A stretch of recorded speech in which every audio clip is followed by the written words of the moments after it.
it's Leah and welcome back to my channel.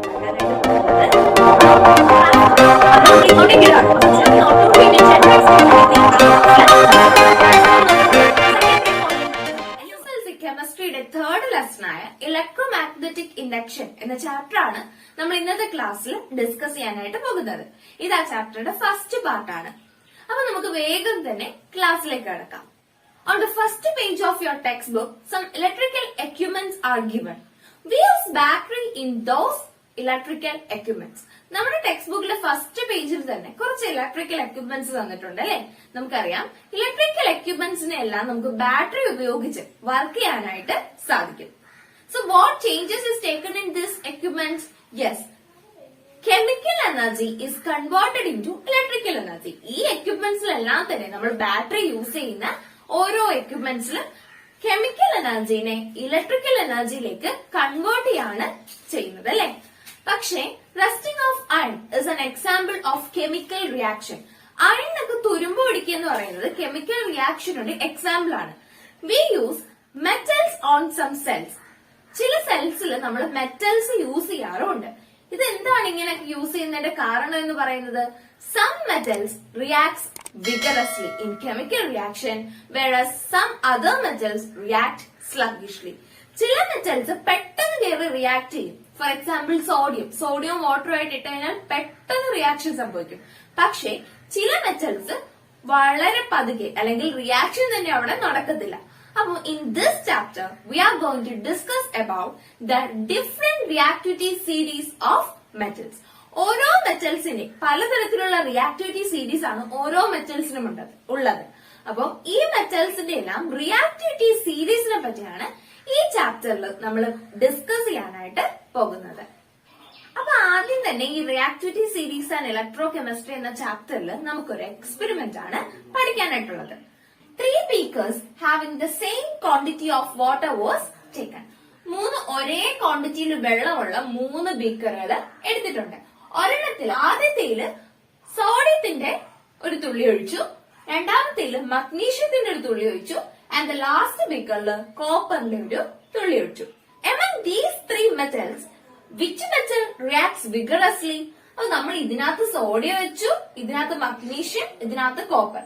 ഇത് മൂന്നിലും പെട്ടെന്ന് കയറി വെള്ളവുമായിട്ട് പെട്ടെന്ന് കയറി റിയാക്ട് ചെയ്യുന്നത് ഏത് മെറ്റലാണ്? യെസ്, സോഡിയം ആണ് അല്ലെ. അപ്പൊ നമുക്ക് എങ്ങനെയാ അവിടുത്തെ കെമിക്കൽ റിയാക്ഷൻ എഴുതാം? Na plus H2O gives NaOH plus H2. Sodium plus water gives sodium hydroxide plus H2. അപ്പൊ ഇതിൽ പുറന്തള്ള ഗ്യാസ് ഏതാണ്? യെസ്, H2, ഹൈഡ്രജൻ ആണ്. സോ നമ്മൾ എന്താണ് ഈ എക്സ്പെരിമെന്റിൽ കണ്ടത്? 3 ബീക്കർ എടുത്തു with the same quantity of water. We add sodium in first beaker, then magnesium in second one, and copper in third one. Which metal reacts vigorously with water? Yes, sodium reacts vigorously with the water. What is its chemical reaction? Na plus H2O gives NaOH plus H2. Sodium plus water gives sodium hydroxide plus hydrogen. Which is the gas that comes out? Yes, hydrogen is the gas that comes out. അപ്പൊ നമുക്ക് മനസ്സിലാവും sodium വെള്ളവുമായിട്ട് ഒരുപാട് react ചെയ്യുന്നത് അല്ലെ. ഇനി sodium കഴിഞ്ഞ് ഇതിൽ ഏതായിരിക്കും റിയാക്ഷൻ നടക്കുക? മഗ്നീഷ്യത്തിലായിരിക്കും അല്ലെ. അപ്പൊ സോഡിയം എന്ത് പറ്റും? വിഗറസ് ആയിട്ട് ഒരുപാട് റിയാക്ഷൻ ഇങ്ങനെ നടത്തും. വിഗറസ് ആയിട്ട് ഇങ്ങനെ നടത്തിക്കൊണ്ടേ ഇരിക്കും. മറിച്ച് മഗ്നീഷ്യവും പതുക്കെ റിയാക്ട് ചെയ്യാനായിട്ട് തുടങ്ങും. പതുക്കെ റിയാക്ട് ചെയ്യും. കോപ്പറിൽ എന്തെങ്കിലും റിയാക്ഷൻ ഉണ്ടാവോ? ഒരു കോപ്പർ റോഡ് എടുത്ത് വെള്ളത്തിൽ ഇട്ട് കഴിഞ്ഞാൽ എന്തെങ്കിലും റിയാക്ഷൻ ഉണ്ടാവും? ഇല്ല. അവിടെ no reaction takes place. So how we can arrange these metals on the basis of its reactivity? Yes, first ആദ്യം കയറി റിയാക്ട് ചെയ്യുന്നത് ഏതാണ്? Yes, sodium. പിന്നെ റിയാക്ഷൻ ഏതിനാണ്? മഗ്നീഷ്യം.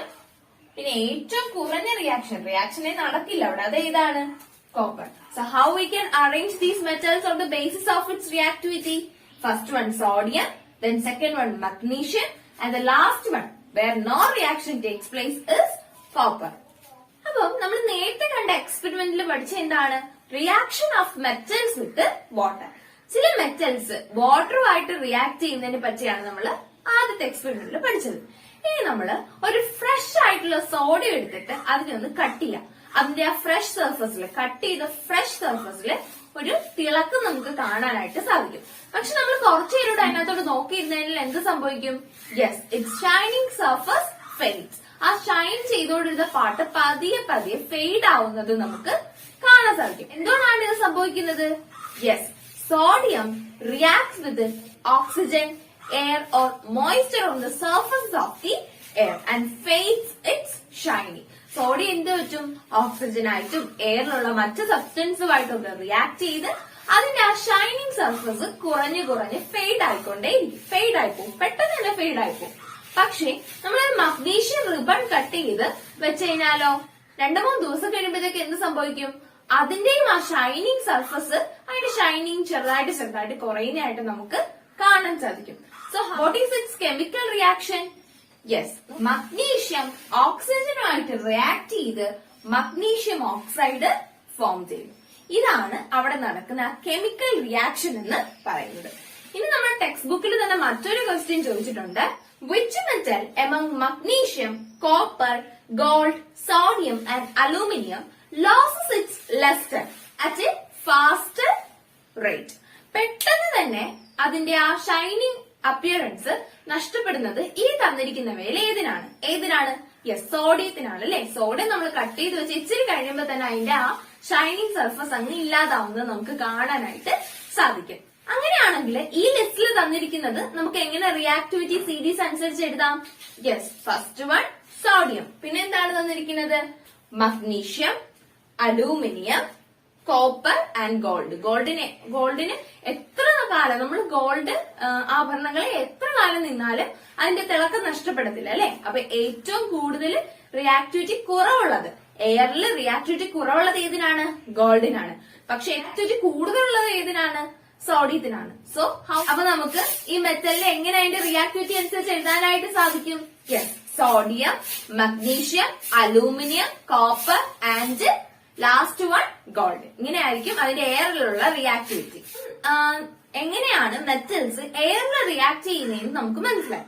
ഇതുപോലെ തന്നെ മറ്റൊരു എക്സ്പെരിമെന്റ് നമുക്ക് നമ്മുടെ ടെക്സ്റ്റ് ബുക്കിൽ തന്നിട്ടുണ്ട്. അത് reactivity of metals with acid ആണ്. ആസിഡുമായിട്ട് മെറ്റൽ റിയാക്ട് ചെയ്യുന്നതാണ് അതിൽ തന്നിരിക്കുന്നത്.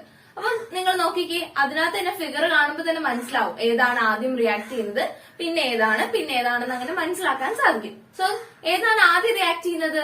യെസ്, മഗ്നീഷ്യം ആണ് അല്ലെ. മഗ്നീഷ്യം പെട്ടെന്ന് ആസിഡുമായിട്ട് റിയാക്ട് ചെയ്യുന്നു.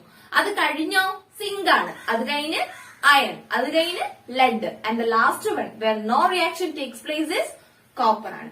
അപ്പം ഇതിൽ നിന്നെല്ലാം നിങ്ങൾക്ക് റിയാക്ടിവിറ്റി സീരീസ് എന്താണെന്ന് മനസ്സിലായി കാണും. എന്താണ് ഈ reactivity series? Yes, arranging the metals on the decreasing order of their reactivity is known as reactivity series. Reactivity series എന്ന് പറയുന്നത് മെറ്റൽസിനെ അതിന്റെ റിയാക്ടിവിറ്റി അനുസരിച്ച് വലുതിൽ നിന്ന് ചെറുതിലേക്ക് റിയാക്ട് ചെയ്യുന്നതനുസരിച്ച് ഏറ്റവും കൂടുതൽ റിയാക്ടിവിറ്റി ഏതിനാണോ അത് മുകളിൽ, പിന്നെ കുറഞ്ഞു വരുന്ന റിയാക്ടിവിറ്റി, അങ്ങനെ ഡിക്രീസിംഗ് ഓർഡറിൽ റിയാക്ടിവിറ്റി അനുസരിച്ച് മെറ്റൽസിനെ അറേഞ്ച് ചെയ്യുന്ന മെത്തേഡിന് പറയുന്ന പേരാണ് റിയാക്ടിവിറ്റി സീരീസ്. അപ്പൊ റിയാക്ടിവിറ്റി സീരീസ് എന്താണെന്ന് നന്നായിട്ട് പഠിച്ചു വെക്കാം. അപ്പൊ റിയാക്ടിവിറ്റി സീരീസ് അനുസരിച്ച് മെറ്റൽസിനെ അറേഞ്ച് ചെയ്തിരിക്കുന്ന ഒരു ടേബിള് നമ്മുടെ ടെക്സ്റ്റ് ബുക്കിൽ തന്നെ പേജ് നമ്പർ 50 കിടപ്പുണ്ട്. എല്ലാരും ഒന്ന് ശ്രദ്ധിച്ചേ, നോക്കി, ഇതാണ് ആ ടേബിള്. വളരെ ഇമ്പോർട്ടന്റ് ആയിട്ടുള്ള ഒരു ടേബിൾ ആണിത്. എന്തായാലും ഇത് കാണാതെ പഠിച്ചു വെച്ചാല് ഈ ചാപ്റ്ററിൽ എക്സ്പെരിമെന്റ് ഒക്കെ നമുക്ക് സോൾവ് ചെയ്യാനായിട്ട് സാധിക്കത്തുള്ളൂ. അതുകൊണ്ട് തന്നെ ഈ റിയാക്ടിവിറ്റി സീരീസിന്റെ ബേസിസിൽ എഴുതിയിരിക്കുന്ന ഈ ടേബിൾ എല്ലാരും ഒന്ന് കാണാതെ പഠിച്ചു വെക്കാം. അപ്പൊ ടേബിൾ എല്ലാരും ഒന്ന് ശ്രദ്ധിച്ചേ.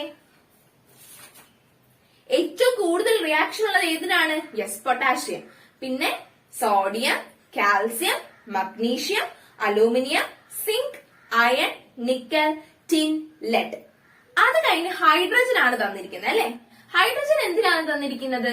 യെസ്, ഹൈഡ്രജന്റെ മുകളിലോട്ടുള്ള മെറ്റൽസ് അല്ല, അതായത് നമ്മളിപ്പോ വായിച്ച മെറ്റൽസ് എല്ലാം ആസിഡുമായിട്ട് റിയാക്ട് ചെയ്യുമ്പോൾ ഹൈഡ്രജൻ ഗ്യാസിനെ പുറന്തള്ളുന്നു.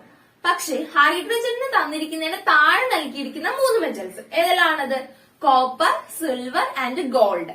ഇത് മൂന്നും ആസിഡുമായിട്ട് റിയാക്ട് ചെയ്യുന്ന സമയത്ത് അല്ലെങ്കിൽ കെമിക്കൽ റിയാക്ഷൻ നടക്കുന്ന സമയത്ത് ഹൈഡ്രജൻ ഗ്യാസിനെ വെളിയിലേക്ക് കളയുന്നില്ല. ഹൈഡ്രജന് തൊട്ട് മുകളിലുള്ള ഗ്യാസുകളെല്ലാം ആസിഡുമായിട്ട് റിയാക്ട് ചെയ്യുന്ന സമയത്ത് ഹൈഡ്രജനെ പുറന്തള്ളുന്നു. പക്ഷേ ഹൈഡ്രജന് താഴെ നൽകിയിരിക്കുന്ന ആ 3 മെറ്റൽസ് എന്ത് ചെയ്യത്തില്ല, ഹൈഡ്രജന് പുറന്തള്ളത്തില്ല. ഹൈഡ്രോക്ലോറിക് ആസിഡ് അല്ലെങ്കിൽ ആസിഡ്സുമായിട്ട് റിയാക്ട് ചെയ്യുന്ന സമയത്ത് ഹൈഡ്രജന് പുറന്തള്ളില്ല. അപ്പൊ ഈ റിയാക്ടിവിറ്റി സീരീസ് നൽകിയിരിക്കുന്ന ആ ടേബിള് എല്ലാരും നന്നായിട്ട് വൃത്തിയായിട്ട് കാണാതെ ഒടിച്ചു വെക്കാം. അപ്പൊ അത് നമ്മുടെ മനസ്സിലുണ്ടെങ്കിൽ മാത്രമേ നമുക്ക് എക്സ്പെരിമെന്റ് ഒക്കെ സോൾവ് ചെയ്യാനായിട്ട് സാധിക്കത്തുള്ളൂ. അപ്പൊ ഇന്നത്തെ ക്ലാസ് ഇത്രേ ഉള്ളൂ. നമുക്ക് ഇവിടെ വെച്ച് അവസാനിപ്പിക്കാം. ഇന്നത്തെ ക്ലാസ്സിൽ നമ്മൾ reaction of metals with water, reaction of metals with air, reaction of metals with acid, ഇത് 3 പഠിച്ചു. എന്താണ് റിയാക്ടിവിറ്റി സീരീസ് എന്ന് പഠിച്ചു. അതോടൊപ്പം തന്നെ മെറ്റൽസിനെ അതിന്റെ റിയാക്ടിവിറ്റി അനുസരിച്ച് അറേഞ്ച് ചെയ്തിരിക്കുന്ന ഒരു ടേബിളും പഠിച്ചു. അപ്പൊ ഇന്നത്തെ ക്ലാസ് എല്ലാവർക്കും മനസ്സിലായി ഞാൻ പ്രതീക്ഷിക്കുന്നു. എല്ലാവരും ആ റിയാക്ടിവിറ്റി അനുസരിച്ച് എടുത്തിരിക്കുന്ന ടേബിൾ നന്നായിട്ട് പഠിക്കാം. അപ്പൊ എന്റെ ഈ ചാനലിലേക്ക് ആദ്യമായിട്ട് ആരെങ്കിലും വന്നിട്ടുണ്ടെങ്കിൽ welcome to our family. Please make sure to subscribe. ദയവായി സബ്സ്ക്രൈബ് ചെയ്യുക. അതിന്റെ അടുത്തുള്ള കുഞ്ഞു ബെല്ലൈക്കൺ കൂടി ഒന്ന് എനേബിൾ ചെയ്തേക്കാം. ബെല്ലൈക്കൺ എനേബിൾ ചെയ്യുന്ന സമയത്ത് 3 ഓപ്ഷൻ വരും. അതിൽ ഓൾ എന്ന ഓപ്ഷൻ സെലക്ട് ചെയ്ത് കഴിഞ്ഞാൽ എന്റെ എല്ലാ വീഡിയോസിന്റെയും നോട്ടിഫിക്കേഷൻ നിങ്ങൾക്ക് ലഭിക്കുന്നതായിരിക്കും.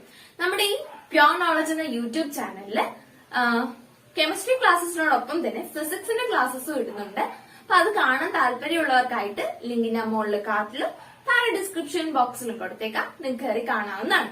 അതുപോലെ തന്നെ നമുക്കൊരു ക്രിയേറ്റീവ് കോർണർ ഉണ്ട്. ക്രാഫ്റ്റ് വീഡിയോസും DIY വീഡിയോസും മേക്ക് ഓവർ വീഡിയോസും പഠിക്കാനുള്ള ടിപ്സ് ഒക്കെ പറഞ്ഞിരുന്ന വീഡിയോസും ഒക്കെ ആയിരിക്കും. സ്റ്റഡി ടിപ്സ് ഒക്കെ പറഞ്ഞിരുന്ന വീഡിയോസും ഒക്കെ ആയിരിക്കും ആ ക്രിയേറ്റീവ് കോർണറിൽ ഉണ്ടാവും. അപ്പൊ അതിന്റെ പ്ലേലിസ്റ്റിന്റെ ലിങ്ക് ഞാൻ മുകളിൽ കാർട്ടിലും താഴെ ഡിസ്ക്രിപ്ഷൻ ബോക്സിലും കൊടുത്തേക്കാം.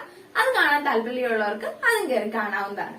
അപ്പൊ നമുക്ക് ഇന്നത്തെ ക്ലാസ് അവസാനിപ്പിക്കാം. എന്റെ ഈ ക്ലാസ് ഇഷ്ടപ്പെട്ടെങ്കിൽ തീർച്ചയായും ലൈക്ക് ചെയ്യാം. പിന്നെ നിങ്ങൾക്ക് നിങ്ങളുടെ ഫ്രണ്ട്സുമായിട്ടൊക്കെ ഷെയർ ചെയ്ത് കൊടുക്കാം. അപ്പൊ അവർക്ക് കൂടി ഉപകാരപ്പെടുമല്ലോ. പിന്നെ എന്തെങ്കിലുമൊക്കെ സജഷൻസ് ഉണ്ടെങ്കിൽ താഴെ കമന്റ് ബോക്സിൽ കമന്റ് ചെയ്ത് കഴിഞ്ഞാൽ എനിക്ക് അതനുസരിച്ച് ക്ലാസ് എടുക്കാവുന്നതായിരിക്കും.